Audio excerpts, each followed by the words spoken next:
শবে কদরের রাতে যে ব্যক্তি এই দুইটি কাজ করবে, কসম ওই সৃষ্টিকর্তার, তার এমন কোনো ভালো নেক চাওয়া নেই যা আল্লাহ তাআলা কবুল করবে না। এটি আমার কথা নয়, এটি আপনার আমার রাসূলের কথা। রাসূলুল্লাহ সাল্লাল্লাহু আলাইহি ওয়াসাল্লাম বলেছেন, কোন উম্মত যদি শবে কদরের রাতে এই দুইটি কাজ করে, আল্লাহর কাছে দোয়া করে, আল্লাহ তাআলার সাথে সাথে তার দোয়া কবুল করে নিবে, যার ফল সে খুব শীঘ্রই পেয়ে যাবে। অবশ্যই আমার রাসূলুল্লাহ সাল্লাল্লাহু আলাইহি ওয়াসাল্লামের কথা সত্য পবিত্র কোরআন, যা আমরা মুসলিমরা মনে প্রাণে বিশ্বাস করি। এই বিশ্বাস একদিন আমাদের জান্নাতে নিয়ে যাবে। প্রিয় দর্শক, আপনি যদি রাসূলুল্লাহ সাল্লাল্লাহু আলাইহি ওয়াসাল্লামকে বিশ্বাস করেন, অবশ্যই আলহামদুলিল্লাহ কমেন্ট করবেন এবং এই দুইটি কাজ শেয়ারের মাধ্যমে সকলকে জানিয়ে দিবেন। ঋণে জর্জরিত আছেন, কোমর বাঁকা হয়ে গিয়েছে, হতাশা, দুশ্চিন্তা, অভাব অনটন থেকে শুরু করে যাবতীয় আকাঙ্ক্ষা, ইচ্ছা সবকিছুই আল্লাহ তাআলার কাছে বলতে পারবেন পবিত্র শবে কদরের রাতে। আল্লাহ তাআলা তার বান্দার চাওয়ার অপেক্ষায় থাকেন সর্বক্ষণ। শবে কদরের রাত আল্লাহর কাছে চাওয়ার রাত। এই রাতে আল্লাহ তাআলা অপেক্ষা করেন তার বান্দাদের দোয়া কবুলের জন্য। তবে দোয়া কবুলের যে দুইটি শর্ত রয়েছে, সেই দুইটি শর্ত মেনে যদি আপনি এই দুইটি কাজ করেন, অবশ্যই আপনি তার ফলাফল দেখতে পারবেন। এক বৈঠকে যদি কেউ এই দুইটি কাজ করে,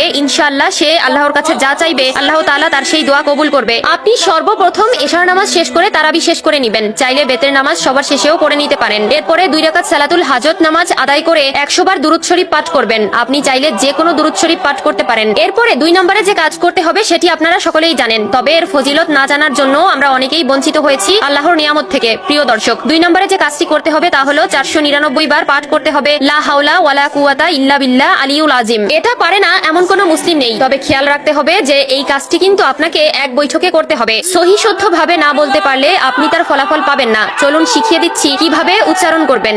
লা হাওলা ওয়ালা কুওয়াতা ইল্লা বিল্লাহিল আলিয়্যিল আযীম। 500 বার পাঠ করা হলে আবারও 100 বার দুরূদ শরীফ পাঠ করতে হবে। এরপরে ইস্তেগফার করে আল্লাহর কাছে দোয়া করবেন। এই যে এক বৈঠকে বসে আমলটি করলেন, এটি আল্লাহর কাছে অত্যন্ত পছন্দনীয় একটি আমল।